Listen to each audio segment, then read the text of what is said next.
Graça e a paz, igreja. Amém. Privilégio para mim, para minha esposa estarmos aqui. Nós queríamos muito trazer o Atos e a Ede, mas para quem acompanha um pouquinho da nossa jornada aí pelas redes sociais, a gente chegou no Brasil no dia 13 de setembro. Desde então já ministrei provavelmente mais de 30 vezes, já passei por vários estados e a gente tem viajado bastante, corrido bastante e é bem puxado para as crianças. Esse fim de semana nós tivemos o privilégio, a bênção de estarmos no Simpósio Nacional de Missões da Igreja Brasil para Cristo, que é organizado pela Missão Desafio. Esse ano o simpósio aconteceu lá na igreja do Mandaqui, do pastor Joel Estevanato, que também é presidente e fundador da Missão Desafio. E a gente teve um tempo especial lá, estivemos com o pastor Bergamin na sexta-feira, ele veio e nos cumprimentou, a gente ficou muito feliz. Muito obrigado, pastor Marcos, André, Vinícius. Eu já estou me sentindo um pouco em casa aqui, porque parte dos irmãos daqui já são nossa família estendida, né? Pastor Ronaldo, Magali, a Rê, a Cíntia, a Jéssica, o Rodrigo, nós já somos de casa já, né? Isso. A gente está muito feliz de estar com vocês. Muito obrigado pelo privilégio de nos receberem, né? A gente se sente honrado de estar aqui com vocês hoje. A gente foi para o Oriente Médio há 3 anos e 4 meses atrás, largando tudo no Brasil, deixando tudo para trás, para então passarmos a desenvolver um ministério em apoio à igreja sofredora. Existem centenas de milhares de cristãos que estão pagando um preço altíssimo por causa de sua fé, em todos os países ao redor da Jordânia, em toda a região ali, no norte da África, no mundo árabe. E então a Missão Desafio criou o projeto Shorai, que tem como objetivo socorrer essa parte do corpo de Cristo que está sofrendo agora por causa do amor a Jesus. Então nós somos enviados como missionários da Missão Desafio para o campo, mas ao mesmo tempo, eu e a Débora, além de sermos responsáveis pelo projeto Shorai, de eu ser o diretor de campo para o Oriente Médio, da Missão Desafio, eu também sou o diretor da Mais, Missão em Apoio à Igreja Sofredora para a região do Oriente Médio. Hoje moramos na Jordânia, mas atuamos em todos os países ao redor com diferentes projetos. A gente foca em desenvolvimento comunitário e a gente acaba por atender um número enorme de refugiados, porque esses nossos irmãos e irmãs muitas vezes fogem e se deslocam nos diferentes países ali ao redor da Jordânia. Você deve estar ouvindo muito falar dessa crise de refugiados, mas hoje eu estou aqui para compartilhar para você que na verdade a gente tem vivido a maior oportunidade de refugiados que já houve na história. Talvez a gente fique muitas vezes com receio, com medo de milhões de muçulmanos chegando na Europa ou vindo para o Ocidente até chegando ao Brasil, mas Deus está se movendo de uma maneira especial. Dá uma glória a Deus. O Espírito Santo tem tocado os corações e glória a Deus, a gente tem visto conversões. Por onde os refugiados passam, o Senhor tem feito grandes coisas. E Deus nos deu a graça de ministrarmos também para refugiados na Europa e por todos os lugares onde a gente tem passado, mesmo saindo do Oriente Médio, a gente tem visto o Senhor operar no meio deles. Então, queridos, é um momento único. Mas por outro lado, é importante que você entenda que no meio dessa diáspora, dessa saída dessas pessoas aos milhões dos nossos países no Oriente Médio, existem muitos que são cristãos. Por exemplo, o Iraque, em 2003, chegou a ter 1,5 milhão de cristãos. Mas aí vem a guerra, vem a perseguição, vem o aumento da intolerância aos cristãos. E hoje o país tem um pouco mais apenas do que 300 mil cristãos. Ou seja, mais de 1 milhão de cristãos deixaram o Iraque por causa da perseguição que vem sofrendo. Esse é apenas um exemplo que se repete em cada um dos países na região.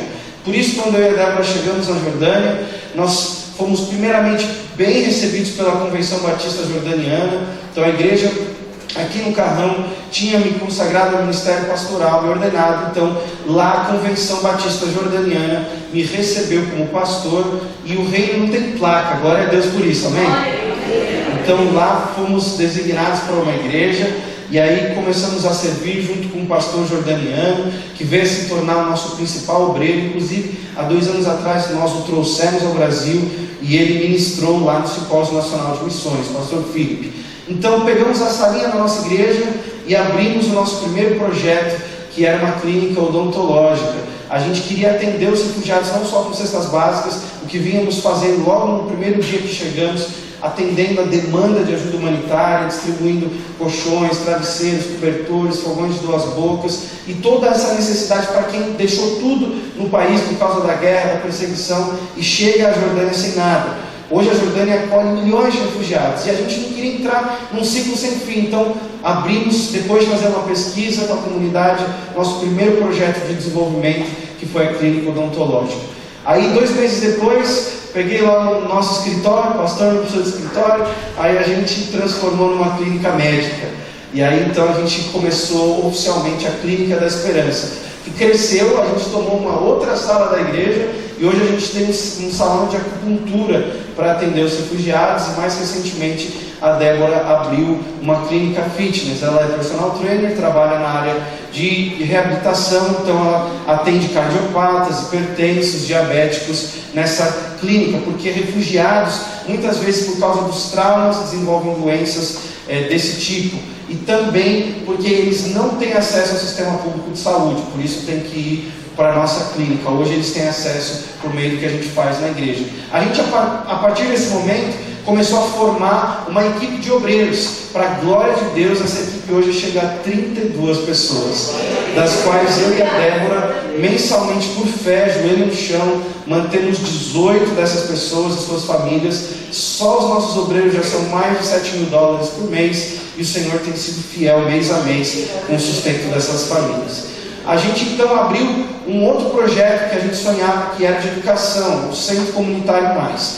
No Centro Comunitário a gente tem várias ações. Começamos com uma mini escola e um jardim de infância. Nesse projeto para as crianças, que vai de 4 anos de idade até 14 anos, hoje temos 34 crianças registradas, tendo aulas de árabe, de inglês, de matemática, de música, de informática, de dança, de circo, de devocionais, de recreação. Elas têm tempo para aprender reciclagem, várias atividades acontecendo lá com as nossas crianças. E a mini escola focando com aulas de inglês para os adultos.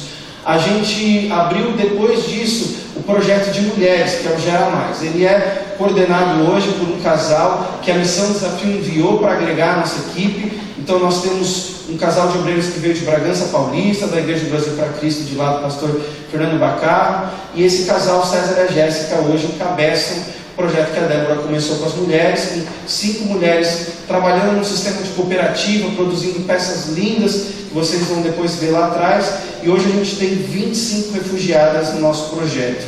Elas produzem habilidades manuais, corte e costura, crochê, ponto e cruz. A gente revende essas peças, elas partilham do lucro, e no tempo que elas têm diariamente conosco lá no projeto, elas são discipuladas, evangelizadas, as que são muçulmanas, e a gente dá aulas de maquiagem profissional, elas têm sessão de discussão de filmes e várias atividades que a gente faz. Recentemente começamos a abrir um salão de beleza para elas. Olha, para que esse projeto com elas continue a crescer. A gente depois abriu um projeto de reciclagem, que a gente chama de Recriar. A gente pega móveis usados que foram descartados pelos jordanianos, e aí então a gente reforma esses móveis e a gente doa novamente para a comunidade. A gente faz isso com cama, sofá, mesa, e a gente pega pneus e aprendemos técnicas de borracharia para também reformar os pneus e fazer mesas e fazer enfeites de decoração, baús, porque refugiado também não tem esse tipo de coisa. Você vai na casa de um refugiado na Jordânia, você vai encontrar apenas aquilo que a gente doou para ele. Muitas vezes ele dorme no colchão no chão. Então é uma situação muito difícil, e a gente provê mais um meio para eles. Todos esses projetos que eu citei até agora, a gente sempre tem obreiros locais que são refugiados trabalhando junto com a nossa equipe, com a nossa família. A gente abriu depois disso uma escolinha de futebol, que é o projeto Tocar de Futebol. Hoje temos 130 crianças já no projeto. Tivemos o nosso primeiro torneio, nossa primeira liga oficial na Jordânia. Convocamos 15 times da Jordânia de categoria de base para disputar contra o nosso time, que é treinado por um missionário que está na nossa equipe, que era jogador profissional, jogou pelo Santos, pela Ponte Preta, e hoje ele serve tempo integral conosco lá. A Débora é professora para as meninas, porque ela é professora de educação física, então os dois treinam essas equipes e tanto na categoria de meninos quanto na categoria de meninas, nós convocamos, fizemos o torneio e o nosso time ganhou. Então, futebol brasileiro fazendo arte na Jordânia também. E a gente está muito feliz com isso, saiu no Jornal da Jordânia, alguns times grandes na Jordânia vieram prestigiar o nosso campeonato. A gente teve 7 times da Série A do Brasileirão que doaram uma camiseta de cada um desses times, com autógrafo de todos os jogadores da primeira equipe. Em breve a gente vai fazer o sorteio dessas camisas e a gente está muito feliz em esse Corinthians, Goiás, São Paulo, Santos, vários times do Brasileirão estão nos apoiando com isso. O Sport TV está fazendo um documentário, logo vai ser publicado aí na TV brasileira, sobre o nosso projeto na Jordânia. A gente começou uma guest house para receber voluntários. Hoje a gente pode hospedar até 44 pessoas por vez. Já recebemos mais de 1.000 voluntários nesses 3 anos e 4 meses de campo. Já recebemos cerca de 500 brasileiros, dos quais 300 já ficaram hospedados nas nossas instalações. E eu quero fazer um convite para você ir lá nos visitar. Tem gente que eu conheço lá, já estou sorrindo porque eu sei que vai para a Jordânia, né? E o pessoal do G, e vai ser muito bom receber vocês lá. Eu sei que o pessoal do Carrão já está fazendo vaquinha, né, Rodrigo? Depois que a filhinha crescer um pouquinho mais, já vão lá também. E a gente está muito feliz porque o Senhor tem nos ensinado de dar as mãos e de trabalhar, dando oportunidade para a igreja ao redor do mundo participar do que Deus está fazendo lá. Então, eu quero convidar você para para nos visitar, se hospedar lá na nossa casa de hóspedes e servir conosco. A gente fez várias caravanas de vários lugares do mundo e já recebemos 2 caravanas da Missão Desafio, aliás, 3 caravanas da Missão Desafio, 2 lideradas pelo pastor Edson Teixeira, que é o diretor executivo, uma liderada pela Leonor Estevanato, e aí então a gente vai receber uma no ano que vem, em abril, novamente liderada pelo pastor Edson Teixeira, que é o diretor da missão, e a gente criou um evento para unir as caravanas de vários lugares do mundo. A gente chama de Semana Missionária. Nesse ano a gente recebeu caravana de 17 países, eram 80 voluntários servindo conosco em todos os nossos projetos e atividades especiais voltadas para os refugiados. Então, no ano que vem, esse evento vai ser em abril. Lá atrás você vai ver o cartaz, vai ver as divulgações lá, o material na mesa. Quero te convidar para você ir lá, pegar o panfleto, conversar nessa viagem comigo. A Priscila, que é uma missionária, é do Brasil para Cristo, lá do sul do Brasil.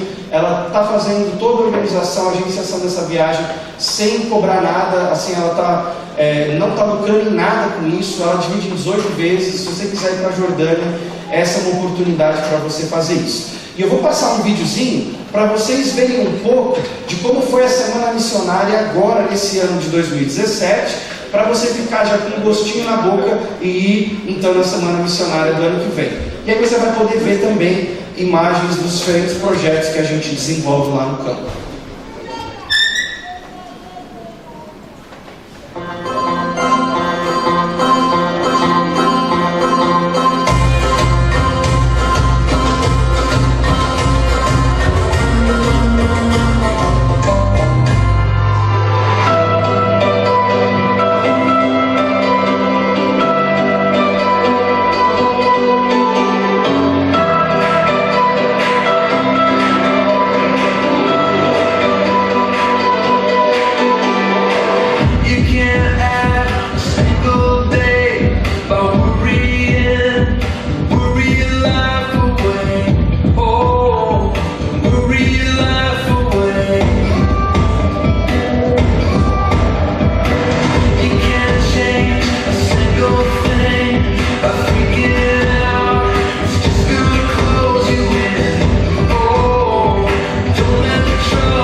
at the sparrow.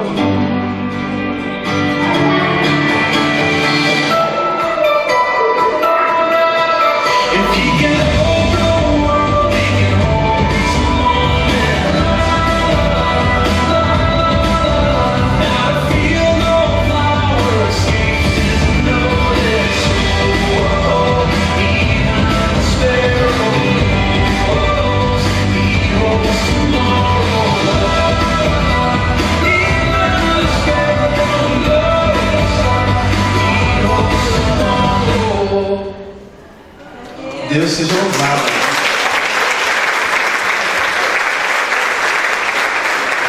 O Senhor tem feito milagres. Para a glória de Deus, a gente, se fosse contabilizar entre doações e tudo que foi realizado nesses 3 anos, 4 meses, já passamos de 2 milhões de reais investidos no campo. Deus seja louvado. E a gente já hoje apoia regularmente 1.900 famílias, das quais a gente tem 350 famílias cristãs iraquianas e o resto são muçulmanas sírias. Então tudo isso se faz movido por intercessão, e a gente agradece a oração de vocês nesse tempo que a gente está no campo, a participação de vocês com o Projeto Shorai, que tem nos abençoado muito com cestas básicas e com diferentes ações que a gente realizou para socorrer os refugiados até agora, mas também pelo engajamento que eu sei que muitos de vocês têm com a nossa família. E a gente está aqui no Brasil porque a gente precisa continuar com esse apoio para que tudo isso que vocês viram siga acontecendo, e muito mais, outras coisas que eu nem mencionei. A gente tem uma casa refúgio, a gente tem projetos em todos os países da região. Então, para que tudo isso aconteça, a gente precisa contar com vocês. E aí eu deixo 2 desafios nessa noite para vocês, antes de trazer uma palavra da parte do Senhor. Primeiro, é o desafio de vocês, antes de saírem, colocarem lá o nome, o e-mail e o WhatsApp para receberem os nossos boletins de oração. A gente toda terça-feira procura mandar um informativo com informações que não podem ir para a internet. Então, se você quiser conhecer um pouquinho mais, coisas que a gente não pode publicar na internet, a gente está com Família Aziz em todas as redes sociais, no Facebook, no YouTube, no Twitter, no Instagram. Você vai achar a gente lá se buscar Família Aziz, mas tem coisas que só vão para o boletim de oração. Então, não deixe de preencher o formuláriozinho que está lá na mesa e receber essa comunicação e orar por nossa família de uma maneira específica e pontual. Caso você queira se tornar um contribuinte do nosso ministério, então você preenche o resto dos dados e a Missão Desafio vai entrar em contato com você para que então você faça a sua doação, receba o seu carnê, ou os boletos, ou faça por cartão, o que for. A gente conta com mantenedores para desenvolver o nosso ministério lá. Se você quiser contribuir conosco, então você preenche o resto e a Missão Desafio vai fazer contato com você. Uma outra maneira de abençoar a gente é comprando os produtos que estão hoje lá na mesa. Tem camiseta, tem DVD de pregação que eu fiz na Batista da Lagoinha, tem os materiais do Gera Mais, aceita cartão de crédito, cheque, dinheiro. O Vinícius vai estar lá com a Débora lá na mesa. Se você puder comprar os materiais, você vai então abençoar o nosso trabalho lá no campo, tá certo? Agora, eu quero pedir que vocês abram comigo a palavra em João. A gente vai ler lá no capítulo 10. Então, abre aí, por favor, em João 10. Aqui vocês viram na foto que a família Aziz cresceu. Aqueles que nos conheciam de antes viram a foto antiga, ali de quando o Atos tinha 1 ano e, 5, 6 meses. Mas a nossa família cresceu. O Atos, em dezembro, completa 5 anos. E a gente agora tem uma filha, que é a Eide. Então nós somos 4 aí agora, a família Aziz. A palavra, eu quero que vocês leiam comigo, primeiramente do verso de 31 a 33. João 10, de 31 a 33, diz assim a palavra: Novamente os judeus pegaram pedras para apedrejar, mas Jesus lhes disse: Eu lhes mostrei muitas boas obras da parte do Pai. Por qual delas vocês querem me apedrejar? Responderam os judeus: Não vamos apedrejá-lo por nenhuma boa obra, mas pela blasfêmia, porque você é um simples homem e se apresenta como Deus. Pula para o verso 39 agora. Diz assim: outra vez tentaram prendê-lo, mas ele se livrou das mãos deles. Agora vira a página, vai para o capítulo 11, a gente vai ler de 5 a 17. Jesus amava Marta, a irmã dela, e Lázaro. No entanto, quando ouviu falar que Lázaro estava doente, ficou mais 2 dias onde estava. Depois disse aos seus discípulos: vamos voltar para a Judéia? Estes disseram: mestre, há pouco os judeus tentaram apedrejar-te, e assim mesmo vais voltar para lá? Jesus respondeu: o dia não tem 12 horas? Quem anda de dia não tropeça, pois vê a luz deste mundo. Quando anda de noite, tropeça, pois nele não há luz. Depois de dizer isso, prosseguiu dizendo: nosso amigo Lázaro adormeceu, mas vou até lá para acordá-lo. Seus discípulos responderam: Senhor, se ele dorme, vai melhorar. Jesus tinha falado de sua morte, mas os seus discípulos pensaram que ele estava falando simplesmente do sono. Então ele disse claramente: Lázaro morreu, e para o bem de vocês, estou contente por não ter estado lá, para que vocês creiam. Mas vamos até ele. Então Tomé, chamado Dídimo, disse aos outros discípulos: vamos também para morrermos com ele. Ao chegar, Jesus verificou que Lázaro já estava no sepulcro havia 4 dias.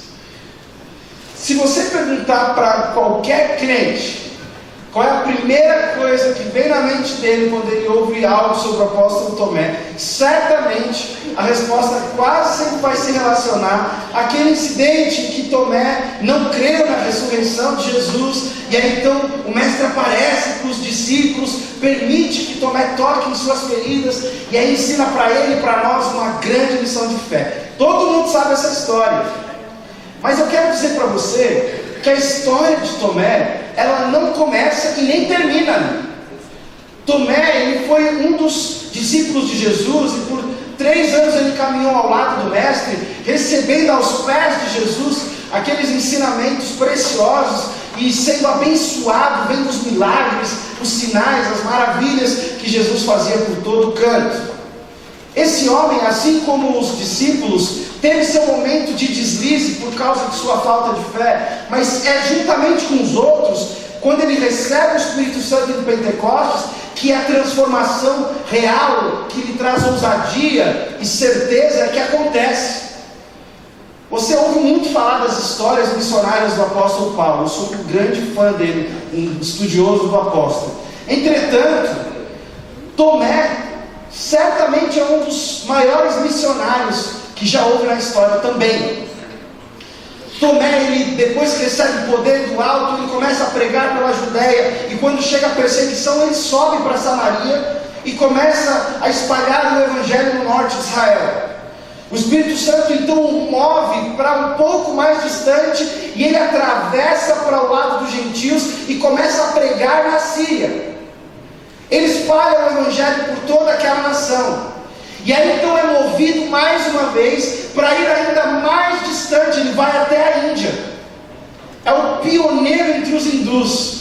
Ele chega no norte do país e começa a pregar o evangelho numa outra etnia, para pessoas de outro idioma, numa outra cultura, e ele vai de vilarejo em vilarejo, descendo até chegar no sul do país. Dá uma olhada depois no mapa, a distância entre Jerusalém e o sul da Índia. Naquela época não tinha carro, não tinha avião, e esse homem a pé e com animais atravessa toda essa distância, levando as boas novas do evangelho, até que quando ele chega lá no sul, num certo vilarejo, um grupo de hindus se aproxima dele, ele prega com ousadia, e um daqueles homens se levanta com uma lança, e aí perfura o apóstolo, e ele morre ali, pregando o evangelho. Como dizer que ele não era um homem de fé? Muitas vezes a gente tem o preconceito de falar: oh, deixa de ser Tomé, como se Tomé simbolizasse alguém que não fosse de fé. E eu estava conversando sobre a história de Tomé como César, que é um missionário da Missão Desafio que sai conosco, e ele falou: Tomé, você já parou para ler aquele texto de João 11, que fala de Tomé? E eu: que texto? Eu nunca tinha dado a devida atenção. Então, eu fui lá com ele ler o texto e ele falou, olha, pesquisa um pouco mais, quem sabe não sai uma pregação para você, lá em Itaquera, para você compartilhar com os irmãos. E aí então eu quero compartilhar com vocês o que Deus falou ao meu coração depois das minhas descobertas. O contexto é o seguinte: Jesus tinha sido levado para Jerusalém para pregar o Evangelho durante a Hanukkah, a festa da dedicação, onde todos os religiosos do seu tempo estavam ali reunidos, celebrando essa que é uma das principais festividades judaicas. Ele prega com ousadia, e os fariseus ficam furiosos e começam a argumentar com ele, e tentam aprisioná-lo para apedrejar e matá-lo. Diz o verso 39, a gente leu, que Jesus escapa das mãos daqueles homens e ele foge com os discípulos para um lugar seguro. Esse lugar, a gente não leu, mas está lá no capítulo 10, é o Além Jordão. Ele atravessa o rio e se refugia por causa da perseguição dos fariseus do outro lado do Rio Jordão, bem distante lá de Jerusalém, onde ele havia pregado. Olha que interessante. Se você olhar no mapa hoje, você vai notar que a região do outro lado do Rio Jordão é o que nós chamamos de Jordânia, aonde nós moramos e atuamos. Nosso vilarejo está localizado bem pertinho da fronteira, bem próximo de onde Jesus se refugiou. A Jordânia hoje recebe 3 milhões de refugiados, dos quais muitos, centenas de milhares, são cristãos, que assim como Jesus, há 2000 anos atrás, hoje estão fugindo por causa da perseguição que sofrem no Iraque, na Síria, no Iêmen, no Egito, em tantos outros lugares ao nosso redor. O Rio Jordão, a Jordânia, continua acolhendo pessoas que sofrem perseguição por causa de sua fé, assim como Jesus.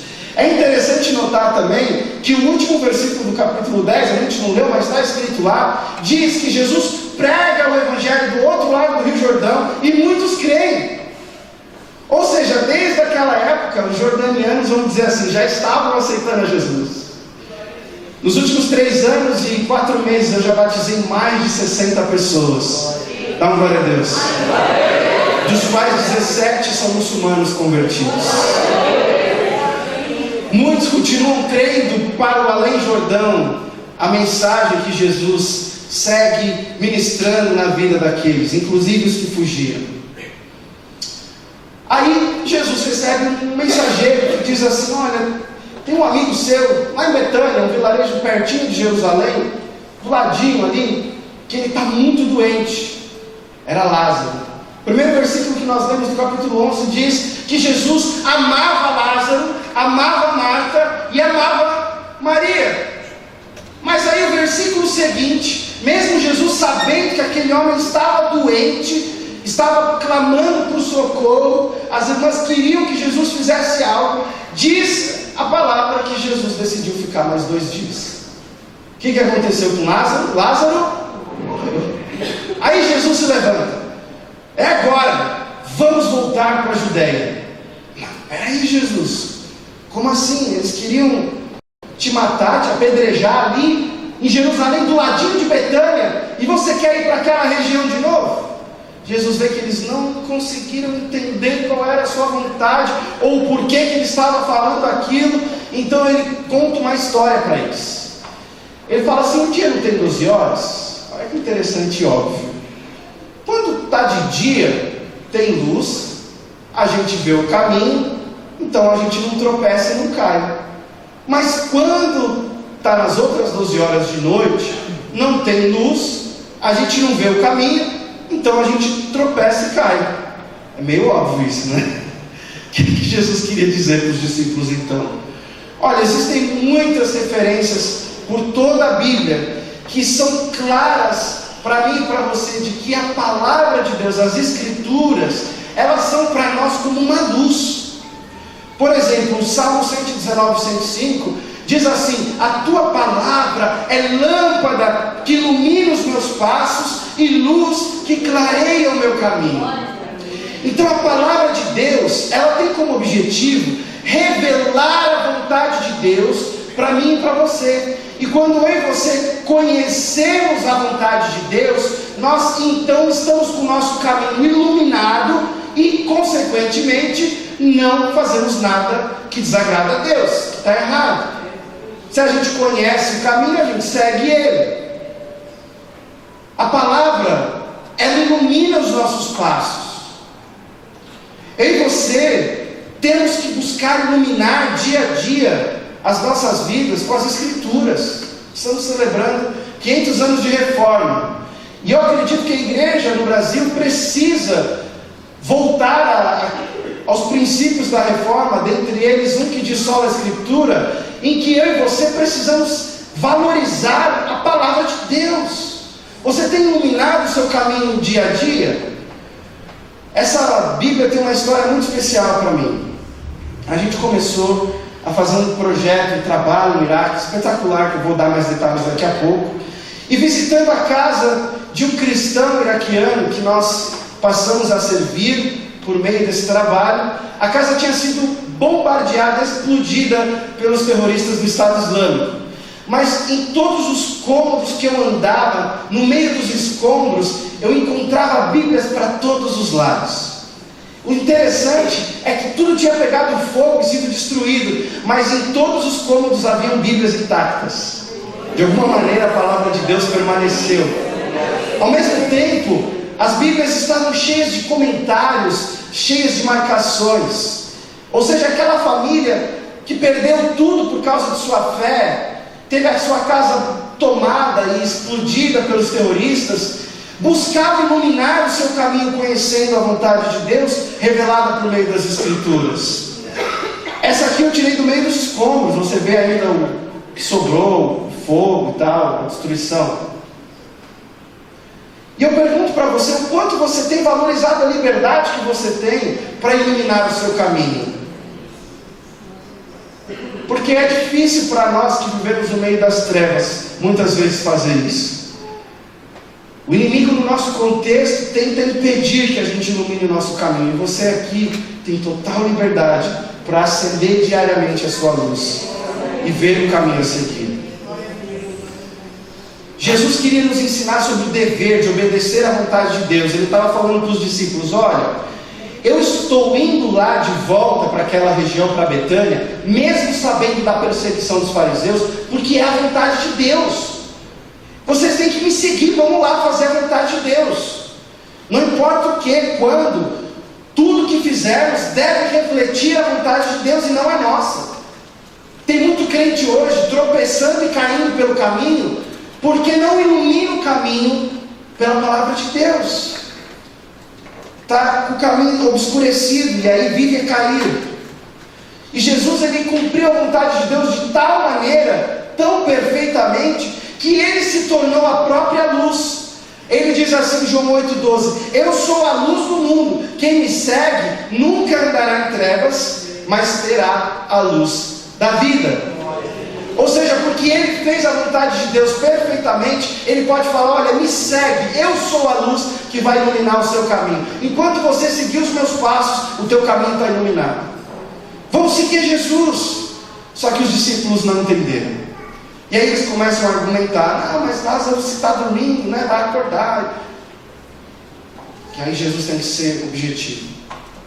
Olha, Lázaro morreu, e eu estou indo lá para fazer a vontade de Deus, João 11,4, e para que vocês creiam, João 11,15. E ele ainda fala assim: eu estou feliz que a gente não estava lá e Lázaro morreu, porque quando a gente chegar lá, vocês vão crer. Crer no quê? Na manifestação do poder de Deus. Ele tinha dito que ia acordar a Lázaro, e ele estava morto, ou seja, ele iria ressuscitá-lo. Mas eles não conseguiam discernir ali a vontade de Jesus. Entretanto, se levanta Tomé. Ele olha para Jesus, ele olha para os discípulos, e aí ele declara: vamos então nós, discípulos, vamos lá, nós também morrer com Jesus. Sabendo que ir para Betânia podia significar apedrejamento, morte, perseguição. Vamos lá para morrer com Jesus. Quando eu li esse versículo, dei a devida atenção, fui impactado por esse homem. Imediatamente uma pergunta veio ao meu coração: Seguir a Jesus é fazer a vontade de Deus. Então, até que ponto eu e você estamos dispostos a fazer a vontade de Deus?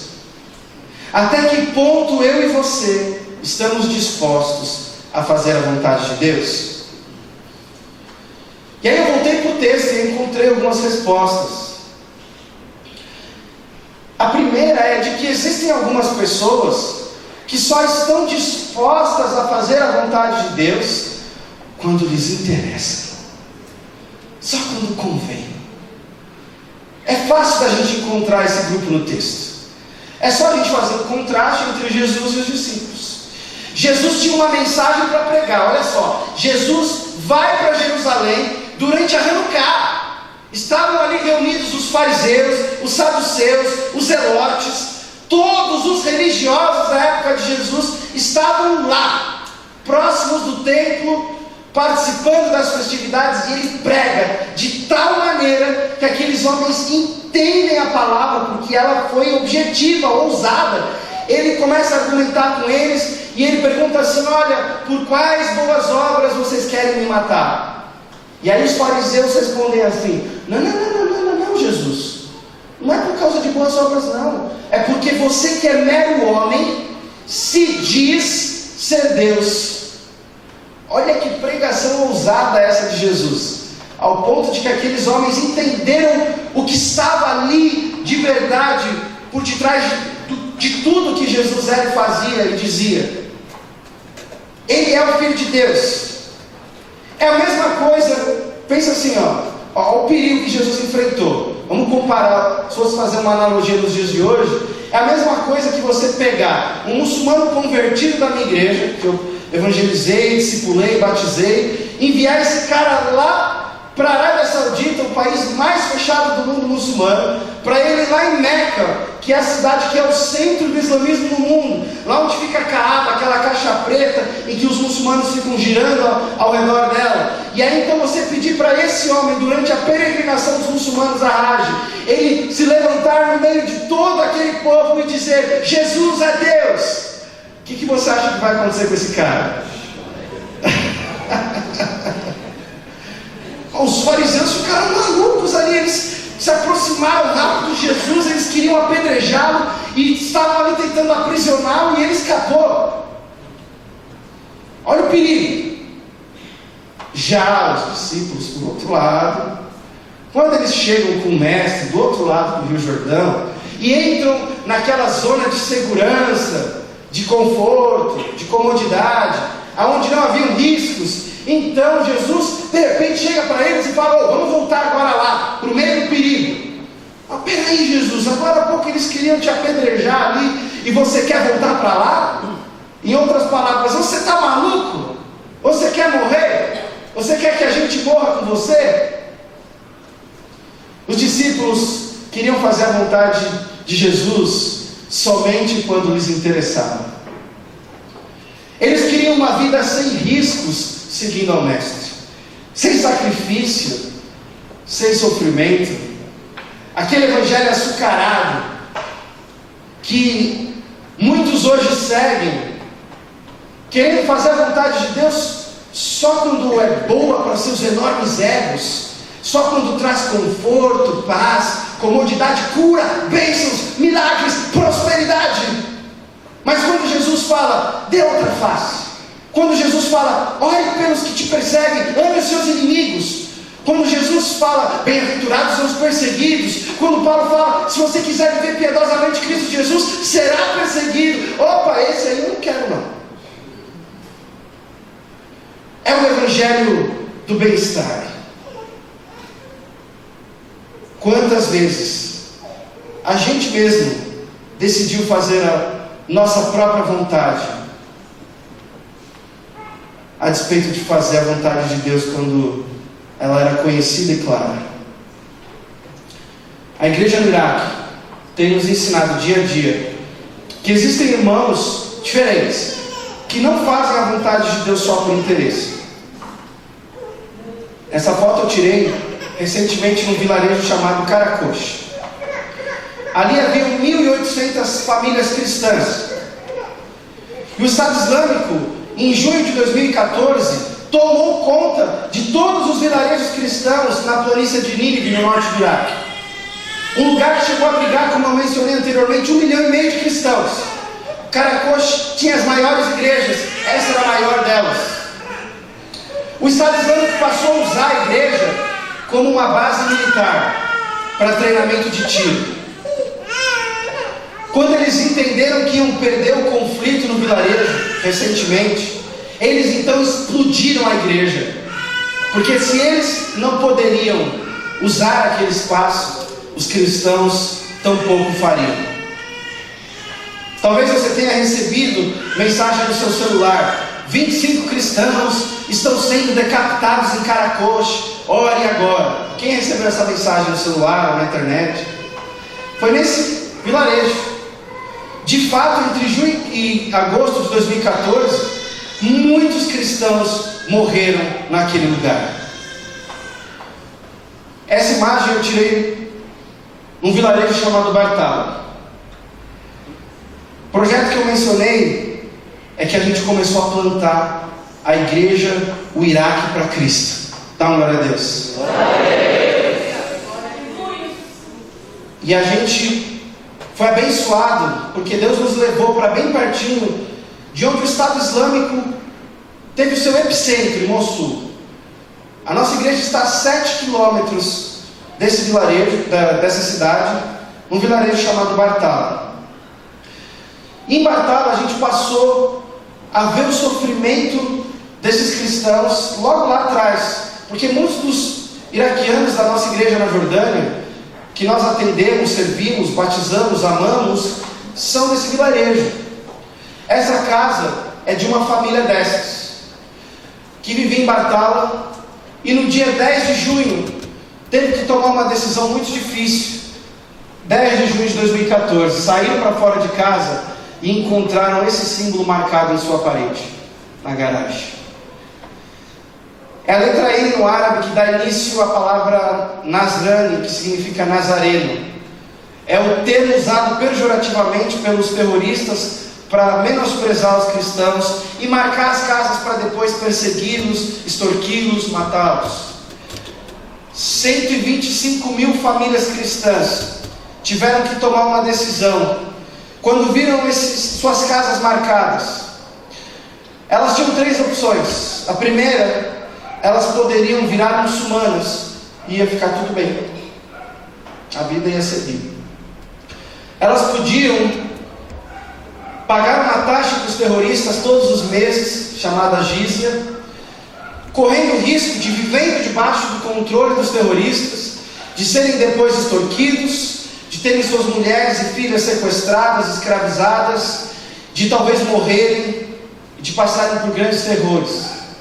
A terceira opção desses irmãos era fugir, deixar tudo para trás: casas, bens, carros, dinheiro, o que ficou, largar tudo, ir embora com a mão nos bolsos, mas com Jesus no coração. 125 mil cristãos iraquianos fugiram, perderam tudo, mas ficaram com Jesus. Recentemente o governo começou a ganhar a guerra contra o Estado Islâmico, e todos os vilarejos cristãos da planície de Nínive já foram reconquistados. Dá uma glória a Deus. O vilarejo de Bartala é um deles. Entretanto, haviam antes da guerra 500 famílias cristãs que fugiram desse vilarejo. O exército falou: olha, quem quiser voltar agora pode voltar. Apenas 54 famílias encontraram suas casas de pé. As outras encontraram as casas desse jeito, como vocês veem na foto: destruída, bombardeada. Essa família teve sua casa ocupada pelos terroristas, e a coalizão, num ataque aéreo, bombardeou a casa, matando os terroristas, cujos corpos ainda estão debaixo dos escombros. Essa casa é de um irmão ou de uma irmã sua, que voltou, mas quando chegou diante do lar, encontrou essa cena. Saíram de mãos vazias, e eles não têm dinheiro nenhum para reconstruir suas vidas. situação muito difícil de quem perdeu tudo. Mas 54 encontraram as casas de pé. E diante do mundo, diante de todos, eles decidiram também pichar as suas paredes para declarar, não agora o seu sofrimento, o seu martírio, a sua perseguição, mas a glória que eles acreditam que tem. 54 famílias voltaram, viram as casas saqueadas, mas a estrutura de pé. E quando entraram e viram os símbolos do sofrimento e da dor, escreveram o seguinte também: Jesus está conosco.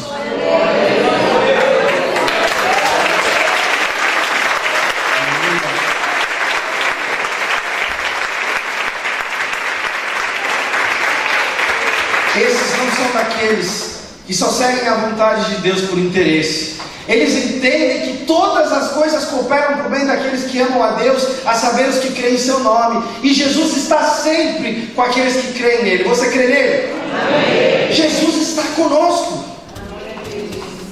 E a igreja iraquiana não parou de nos surpreender. Um refugiado que a gente recebeu logo no início do vilarejo de Bartala, o nome dele é Razuan, chegou na Jordânia com a esposa grávida, 2 filhos pequenos, era um chefe de cozinha, um comerciante bem sucedido, tinha 2 carros, uma casa que agora, depois da guerra, no meio da destruição, foi avaliada em $200 mil, imagina antes. Um homem bem sucedido, amava Jesus, perdeu tudo, chegou na Jordânia para viver na miséria, passa necessidade e sobrevive com a ajuda que eu e a Débora damos todos os meses para ele. Quantas vezes a gente viu esse homem chorar, um homem grande e forte, porque não tinha como pagar as suas contas, chegou até a luz de sua casa cortada. E esse homem, há poucos meses, recebeu um vídeo mostrando imagens da casa, lá em Bartala, tinha sido liberada, talvez ele poderia voltar. O amigo dele do exército falou: olha aqui como está a sua casa, olha, está cheia de rachaduras por causa das explosões, todos os vidros das janelas quebrados, o chão está terrível, a entrada do muro caiu, o banheiro está destruído, mas a casa está de pé, com uma reforma aí talvez você consiga voltar. E eu e a Débora, a gente estava junto, viu o vídeo, começamos a ver aquele homem desabar, chorando que nem uma criança. Olha só, saquearam minha casa. Começou a mostrar as fotos de como a casa dele era linda, o Estado Islâmico acabou com a casa. A rua dele cheia de móveis bombardeados que afetaram ali a própria propriedade dele. Mas aí esse homem, no meio daquela dor, daquele sofrimento, daquele choro, ele fala assim: olha, mas Deus me deu convicção de que Ele vai levar a minha família para emigrar para os Estados Unidos, para se unir com o resto dos nossos parentes. A gente vai para lá. Então, o que sobrou, que é a minha casa, é do Senhor. Então, Mary e Débora, se vocês quiserem plantar uma igreja, começar um projeto lá, para ajudar a nossa comunidade, eu vou dar as chaves da minha casa para vocês. Eu acho que você não entendeu. Esse homem perdeu tudo, gente. Ele não tinha mais nada, ele vive na miséria, ele vê as crianças dele passando necessidade. E a única coisa que ainda lhe restava, o único bem que ele possui, uma casa que agora foi recentemente avaliada em $200 mil, ele pega e dá para o reino de Deus.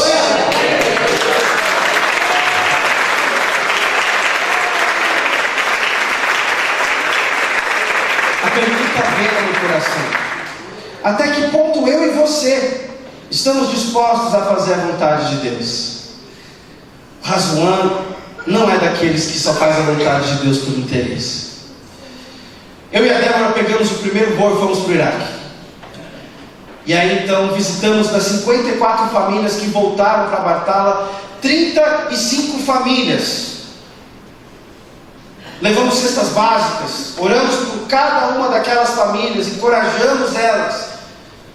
Num lugar difícil, acabou de ser liberado, perigosíssimo de nos sequestrarem, de terroristas aparecerem, de haver conflitos ainda que persistem em alguns lugares. Locais onde eu e a Débora caminhávamos e tínhamos que tomar cuidado para não pisar numa mina e não morrer numa explosão. E a gente foi de casa em casa, orando por aqueles irmãos que em sua maioria não tinham luz, não tinham água, não tem transporte, e estavam ali, ilhados no meio de uma região que acabou de ser liberada da guerra, no meio da destruição e do caos. E aí a gente foi lá no domingo de manhã, para a casa que agora é a nossa igreja. Começamos a limpar, tirar os destroços de onde dava.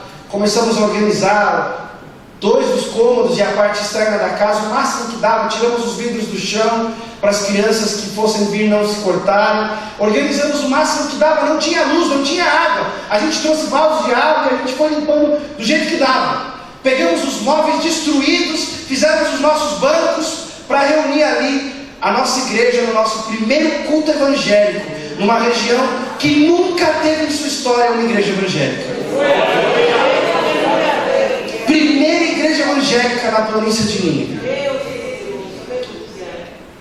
Então a gente deu 10 horas, estávamos prontos para realizarmos o nosso culto. Começamos a orar, a interceder, para que as famílias viessem. A gente orou tanto para que elas aceitassem o convite e chegassem ali.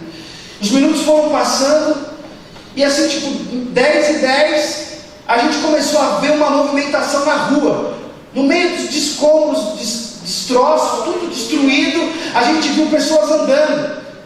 A comunidade talvez ia ter gente que ia andar, senhores e senhoras, gente de idade, ia ter que andar 2, 3, 4 quilômetros, debaixo de 46 graus do sol do Iraque, para estar ali 11 horas para o nosso culto.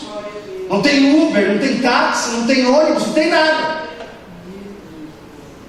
E elas ainda correndo o risco todo, como eu mencionei para vocês, caminhando por toda essa região. A gente viu que a nossa expectativa era falsa, errada, e a gente pensou, a gente vai ter que comprar mais coisas. A gente tinha comprado água, suco, refrigerante, doces, e vimos que a casa estava começando a ficar cheia. Corremos para comprar mais. O culto ia começar às 11 horas. Quando deu 11 horas, queridos, haviam 160 pessoas na casa.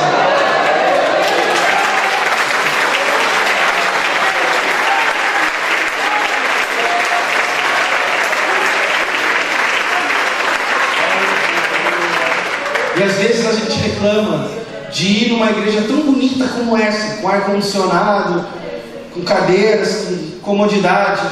Ah, mas tem jogo hoje. Ah, mas queria ficar em casa. Ah, mas tem isso, mas tem aquilo. Eu orei, trouxe uma palavra em Filipenses 4:4. E aí então eles louvaram.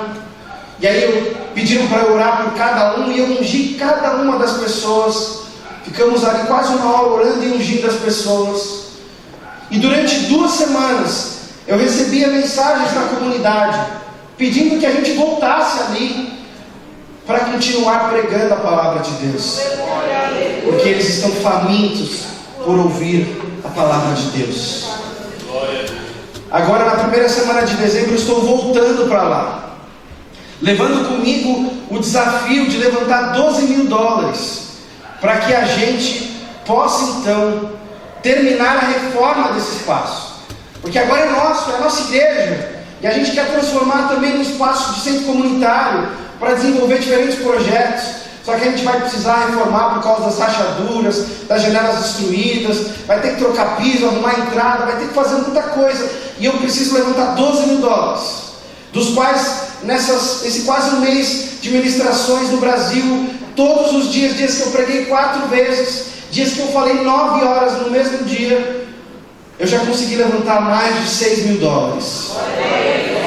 Eu ainda tenho mais de 1 mês até chegar a nossa ida para o Oriente Médio de novo. Você vai orar para que Deus faça um milagre para a gente? Você vai orar para que Deus nos guarde na plantação dessa igreja? Vai orar para que essa igreja floresça? Deus seja louvado. E aí a gente volta para o nosso texto e a gente se faz a pergunta de novo: até que ponto eu e você estamos dispostos a fazer a vontade de Deus?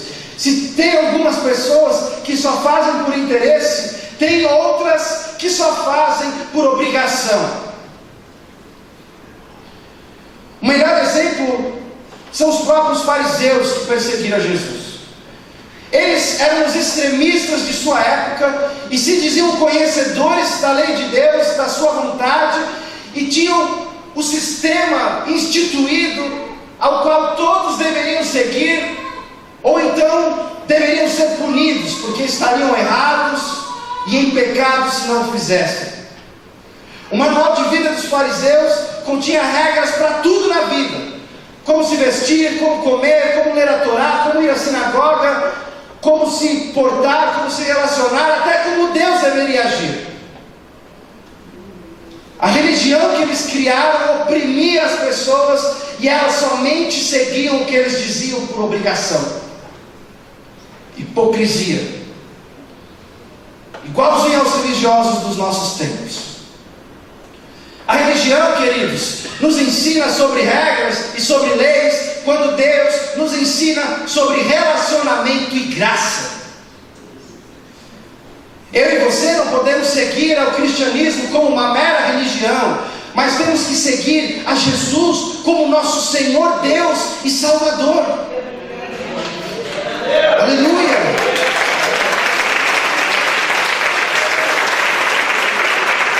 E tudo que eu e você fizermos, não importa o que, não pode ser feito por mera religiosidade e obrigação. Se eu e você vamos à igreja, oramos, lemos a Bíblia, se nós participamos das campanhas, dos ministérios, se eu e você estamos aqui pregando de púlpito, indo para a Jordânia como missionários, seja o que for, se for por pura obrigação, Deus não se agrada. Ele não quer o que você pode fazer, Ele quer você. E não há nada que você faça ou que você deixe de fazer que vai mudar o quanto Ele te ama, porque Ele te amou primeiro. Quando eu e você ainda éramos pecadores, Ele enviou o próprio Filho para morrer na cruz, para que eu e você estivéssemos aqui hoje. A gente não pode agir igual aos fariseus. Deus ama quem dá com alegria. E quando você estende esse ato de dar, de gratidão a Deus, de dar a Ele qualquer coisa de sua vida, seja o seu tempo, seja os seus recursos, seja os seus talentos, seja a sua vida, se você não fizer isso com alegria e com amor, de nada valerá, diz o apóstolo Paulo. Vão ter muitos um dia que vão chegar diante de Jesus e eles vão falar: ah, mas eu curei, ah, mas eu preguei, ah, mas eu fiz, ah, mas eu fui, ah, mas mais, e Jesus vai falar: apartai-vos de mim, eu não vos conheço. Ele conhece aqueles que buscam a sua intimidade, um relacionamento com Ele. Ele é nosso Pai. E aí a gente vai para aquela declaração de Tomé. E existem 3 grandes interpretações do que ele disse. E a primeira interpretação, ela fala que Tomé ainda não tinha entendido qual era a vontade de Jesus.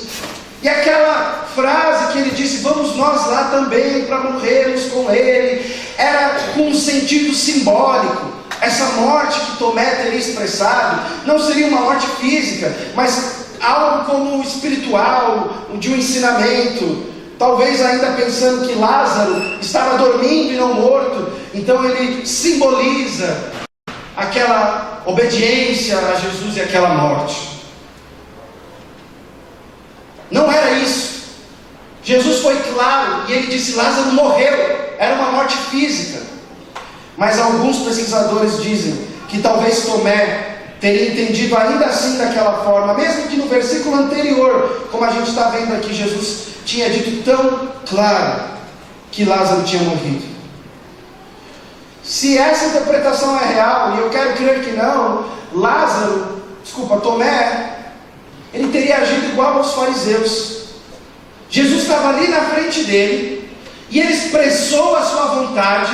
Ele disse: vamos até lá para acordar a Lázaro que está morto, ou seja, vamos lá para ressuscitar a Lázaro, e ele não teria entendido.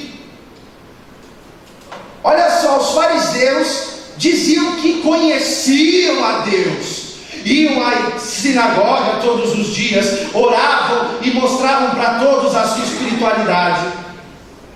Todo mundo olhava para eles e falava: ó, esses aí são crentes. E Jesus estava ali, na frente deles, pregou para eles. Eles olharam para ele, falaram: você se diz ser Deus, mas não o receberam no coração. Não creram naquele que diziam que conheciam, ali na frente deles. E eles não conseguiram enxergar que era Deus.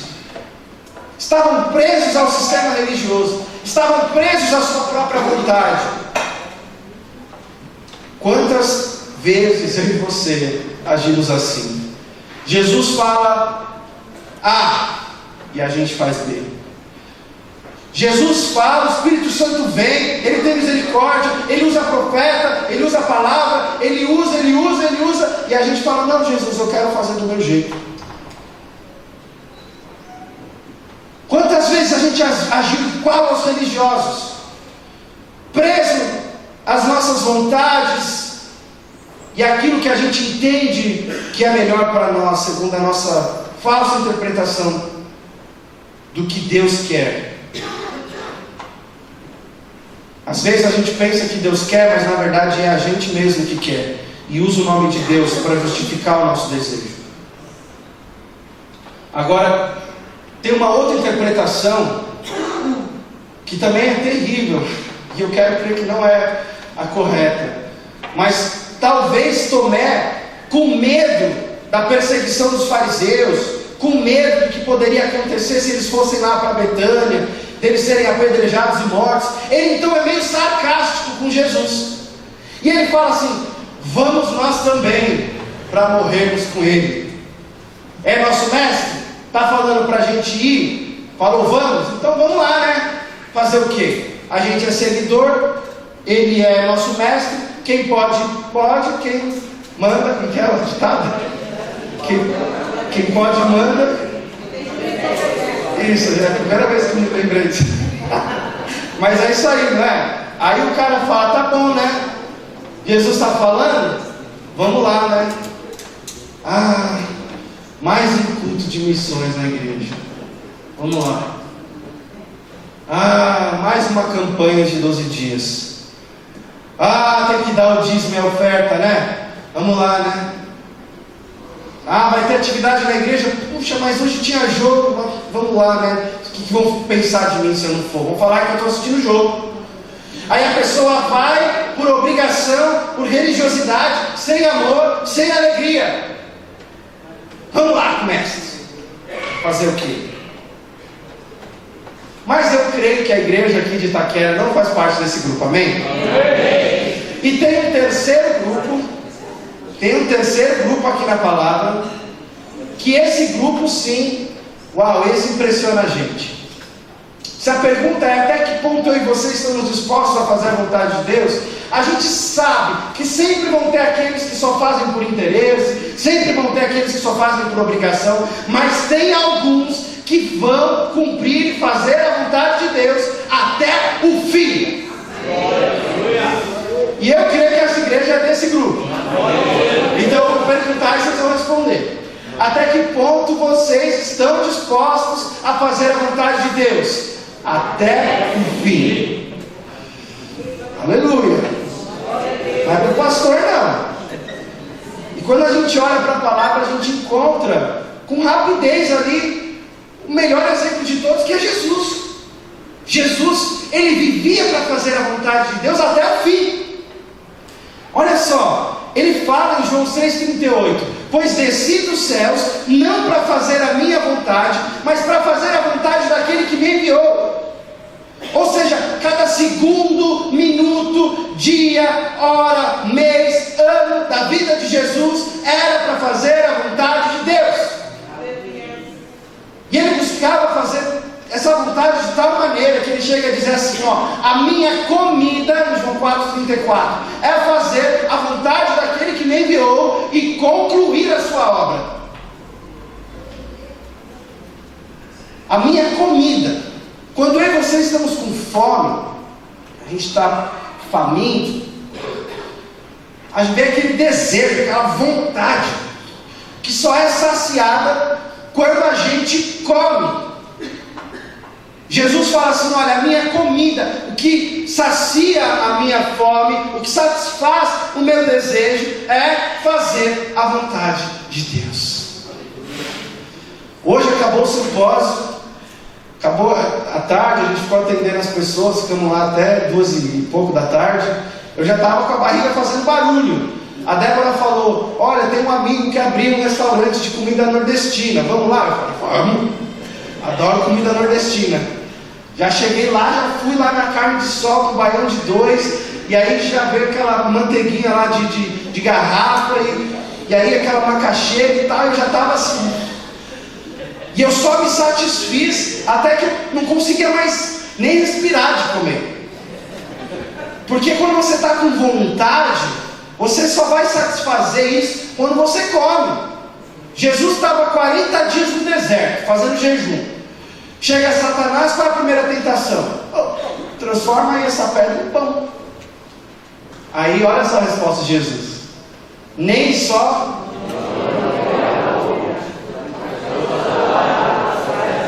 Olha aqui, ó, toda a palavra que procede da boca de Deus. Só entender, conhecer a vontade de Deus revelada aqui, ó, e fazer a vontade de Deus que nos é revelada, pode satisfazer a nossa vontade. Tem muito crente passando fome, porque não faz a vontade de Deus, faz a própria. E vive aí, de igreja em igreja, de culto em culto, de evento em evento, de conferência em conferência, de canal em canal, de rádio em rádio, e nunca encontra realização, porque está buscando um lugar errado, quando a única coisa que pode preencher o nosso vazio está aqui, ó.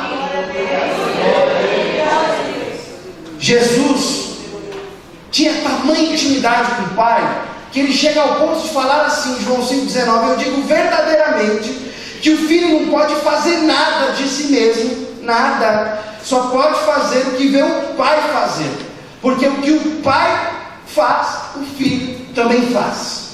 Olha só, Jesus já era tipo made in China, já era copiar e colar, já era chinês já. Ele viu o Pai fazer, ele fazia, era perfeito, era cópia, perfeita. Não era genérico, não era assim, era cópia mesmo, perfeita. Ele viu o Pai orar, ele orava. Ele viu o Pai pregar, ele pregava. Ele viu o Pai curar, ele curava. Ele viu o Pai ressuscitar, ele ressuscitava. Ele viu o Pai consolar, ele consolava. Ele viu o Pai ser crucificado, ele era crucificado. Ele só fazia o que ele viu o Pai fazer. O que o Pai mostrava, ele fazia. Ele não fazia nada de si mesmo, era fazer a vontade de Deus. Deus mostrava, ele repetia. E é isso que o Pai quer de mim e de você, que eu e você tenhamos tal intimidade, que as pessoas olhem para nós e elas não falem assim: olha o Homero, mas que elas falem: olha, Jesus, é Jesus todinho ali, ó. E enquanto as pessoas olharem para nós e enxergarem o nosso ego, tem alguma coisa errada com a nossa fé. E Jesus decidiu ir até o fim. Deus olha para ele e pergunta assim: meu filho, até que ponto você está disposto a fazer a minha vontade pelo Marcos? Até que ponto você está disposto a fazer a minha vontade pelo Vinícius? Até que ponto você está disposto a fazer a minha vontade pela Andréia, que hoje é aniversariante? Até que ponto você está disposto a fazer a minha vontade pelo Rodrigo?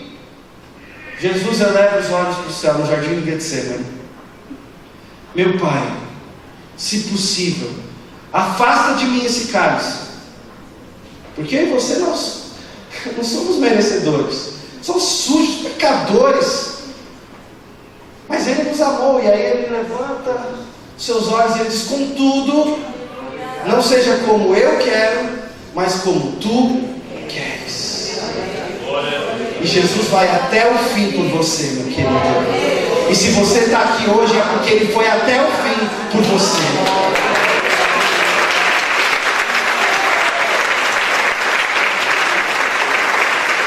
Lázaro era um dos melhores amigos de Jesus. Pode imaginar o coração desse homem quando ele viu que Jesus não estava chegando? Pode imaginar o coração de Marta e Maria? Jesus não fez nada. Ele piscar e Lázaro estava curado, mas ele deixou ele morrer. porque queria obedecer a Deus. E a despeito do que os discípulos estavam argumentando, ele de fato pega eles e vai para Betânia. E quando ele chega lá, mesmo com a perseguição, com o possível martírio, ele toma uma bronca de Marta e Maria. E aí então, ele chega diante do túmulo e diz o menor versículo da Bíblia: Jesus, consegue imaginar a dor de Jesus de ter deixado seu melhor amigo morrer? Ele gemeu, ele sofreu, ele se remoeu, ele talvez sangrou, e Jesus não fez nada. Jesus deve ter pensado na dor daquele homem, sentido a dor no coração de Marta e Maria, que se sentiram desamparadas pelo Mestre, que não atendeu o pedido de suas melhores amigas, e ele chora, mas fez a vontade do Pai. E aí ele olha para o túmulo, e porque obedeceu até o fim, ele então agradece, e ele então olha, porque sabia que a vontade de Deus era boa, perfeita e agradável, olha para o túmulo e fala: Lázaro, sai para fora, levanta, anda, vem para fora. E Lázaro ressuscitou. Só que não tem ressurreição sem cruz. Tem gente que quer as glórias, as bênçãos, as promessas da ressurreição, sem antes negar a si mesmo, carregar a cruz e seguir a Jesus até o Calvário. Mas eu creio que Tomé, ele era parte desse grupo, porque a gente viu que ele morreu, ele foi até o sul da Índia, deu sua vida por causa de Jesus. Então ali, antes de irem para Betânia, ele olha para Jesus, ele olha para os discípulos, e então com coragem, com ousadia, sendo literal, sendo um homem bravo, ele olha para eles e ele diz: tá bom, Jesus mandou a gente ir para a Judéia, os fariseus estão lá, eles podem nos matar, eles podem nos apedrejar, mas vamos lá morrer com Jesus.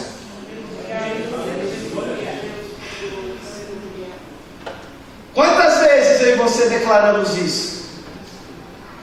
Vamos lá para morrer com Jesus.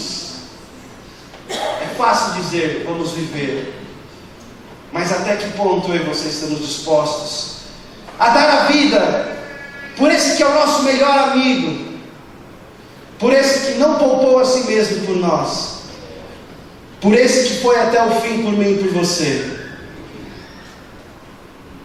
A igreja no Egito tem nos ensinado de que existem irmãos hoje dispostos a ir até o fim. Essa foto foi tirada na frente de um ônibus que no dia 26 de maio estava levando 35 cristãos para um retiro de oração no sul do Egito. Esses irmãos estavam felizes, louvando durante o percurso, quando no caminho o ônibus quebrou e de repente apareceram terroristas ligados ao Estado Islâmico. E aí então aqueles homens começaram a disparar no ônibus até que eles pudessem matar o máximo de pessoas que podiam. Olha o estado do ônibus.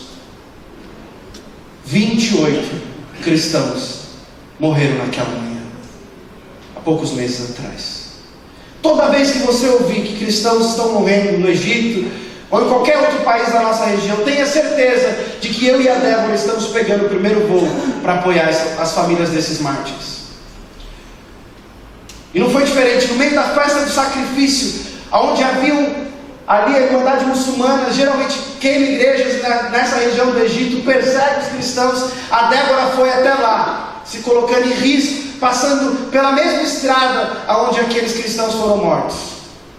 Ela visitou a igreja dos mártires, encorajou os líderes cristãos do vilarejo, e aí ela começou a ir de casa em casa, encorajando os órfãos, as viúvas e aqueles pais e parentes. Numa casa ela conheceu o pequeno John. O pai, a mãe e a avó estavam no ônibus. Ele estava brincando no corredor porque o ônibus tinha quebrado, quando de repente os disparos começaram. Ele toma um tiro na mão, você consegue ver a cicatriz na sua mão. Ele cai no chão, essa criança de 3 anos e pouco, e fica ali com dor na mão, quando de repente o seu pai toma um tiro e morre. O corpo do pai cai sobre a criança, cobrindo ela. Outros corpos começam a cair sobre aquela criança, e ela fica coberta de cristãos ali que morreram no ônibus. Os terroristas entram então no ônibus e começam a executar os sobreviventes.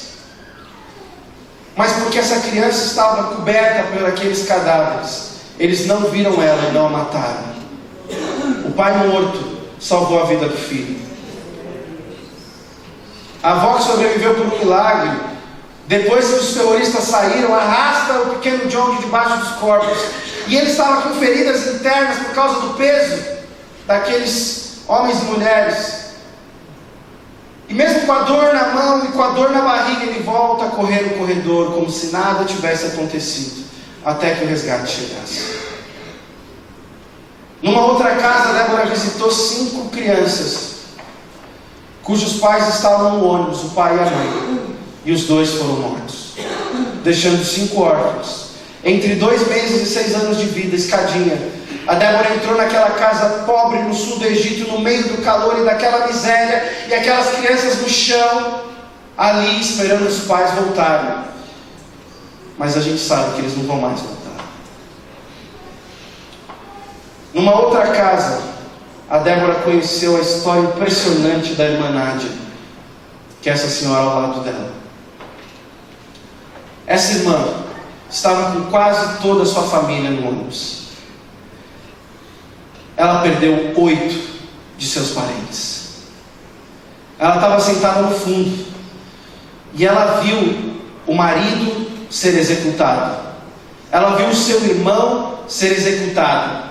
Ela viu o seu filho ser executado. Ela viu a nora com uma bebê de 1 ano e 6 meses de vida no colo sendo executados. Ela viu ainda outros 3 parentes sendo mortos. Perdeu 8. O filho dela era professor de escola dominical na igreja. E ele dizia aos domingos que ele tinha um sonho e que ele orava para que Deus desse o privilégio para ele dele morrer como um mártir. Ele dizia que se ele morresse por causa de Jesus, Deus podia fazer muito mais com a vida dele morto do que ele vivo. Então ele orava: Deus, me dá o privilégio de morrer como um mártir. Foi executado naquela manhã. A esposa dele carregava a bebezinha de 1 ano e 6 meses no colo. Quando os terroristas entraram no ônibus, ela entendeu que eles iriam matar as 2. Então ela olha para a criança pequena, que já conseguia entender alguma coisa, de 1 ano e 6 meses. Eu saí daqui com meu filho com 1 ano e 7 meses. E aquela mãe olha para aquela criança e ela diz assim: minha filha, você vai ouvir um clipe e você vai abrir os olhos e você vai ver a Jesus. Eles mataram a mãe e a filha, e a Nádia testemunhou tudo. Eles chegam perto da Nádia, eles dão um tiro em cada perna, e eles começam a se preparar para tirar fogo no ônibus. Vem que pessoas estavam se aproximando, e aí eles dão um tiro na barriga dela, e eles saem. Essa mulher tem tomado 3 tiros em lugares sensíveis, sangrando, chorando, vendo todos os seus parentes mortos ali na sua frente. Ela começa a clamar em alta voz: Jesus, Jesus, Yeshua, Yeshua. De repente Jesus aparece no ônibus e ele começa a caminhar em direção a ela. Ele vai passando por sobre aqueles corpos e ela clamando: Jesus, Jesus, e ele vem se aproximando dela. Quando então ele olha para ela, ela vê que é Jesus. Então Jesus, com calma, com paz, ele olha para Nádia e ele diz assim: Nádia, tenha calma, eu estou aqui. Imediatamente ela recebe uma paz que ela não consegue explicar, e era como se toda a dor tivesse ido embora, todo o sofrimento tivesse ido embora. Ela então recupera controle de si mesma. Jesus olha para ela olha para Jesus, ele desaparece. Ela então pega o celular e é a pessoa que chama pelo resgate. Era para essa mulher ter morrido. Quando ela chega no hospital, os muçulmanos, para matarem ela, simplesmente costuram suas feridas sem sequer tirarem as balas. Ela fica com uma infecção terrível, sofre por semanas quase morre por causa disso. Levam então ela para um hospital na capital, que abre novamente aquelas costuras, tiram a bala da barriga, tiram a bala da perna direita, e quando mostram para ela o raio-x da perna esquerda, ela vê que a bala se abriu no formato de cruz. Ela então diz: por favor, não tirem o projétil. Ela deixa o projétil na perna, eles fazem a limpeza, a despeito de quererem tirar, eles permitem. Ela fica então com uma cicatriz que, curiosamente, também fica no formato de cruz naquela perna. E ela diz que é para sempre se lembrar a experiência que teve com Jesus. E ela está viva, tendo tomado 3 tiros em lugares sensíveis, para dizer para você nessa noite: tenha calma, Jesus está aqui.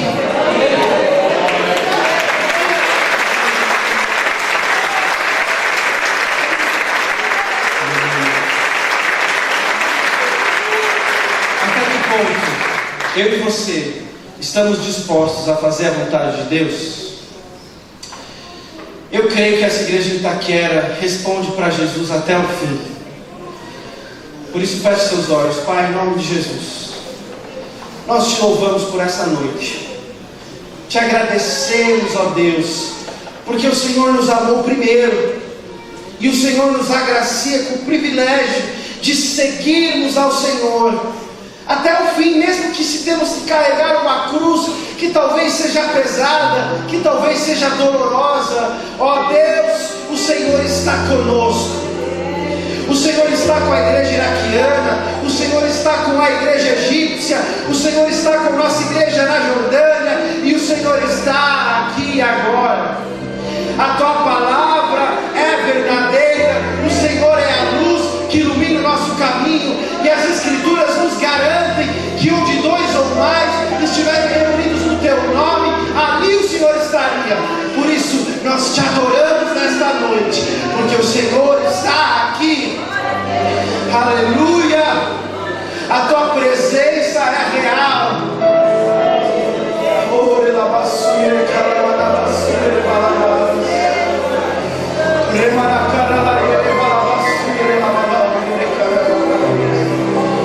A tua presença está neste lugar, Jesus.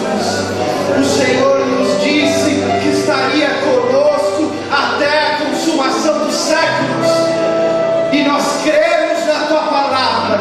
O Senhor jamais abandona os seus. Por isso te louvamos, porque o Senhor está presente no meio das nossas alegrias, no meio das nossas lutas, no meio das necessidades, no meio da provisão, no meio da perseguição, no meio da paz. O Senhor está conosco.